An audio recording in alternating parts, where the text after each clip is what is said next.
I'm Kayla Randolph, and this is my project on changing the oil.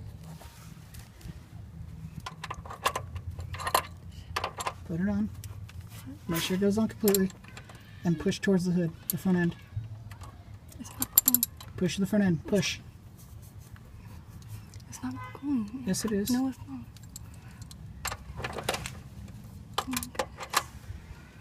Yes. Alright, get ready. It's going to be coming off in a minute. If you have to, take the wrench off and unscrew it, because it looks pretty loose. How do I take it down? No, I'm saying unscrew with your hand if you have to. Now, be careful because it's going to pour out. I know, but the thing's in the way. The jack, ain't the jack in the way? No? There you go. Alright, just go and set the screw... Right here? Yeah, set on the cardboard. Alright, now we just wait and let that drain. Okay.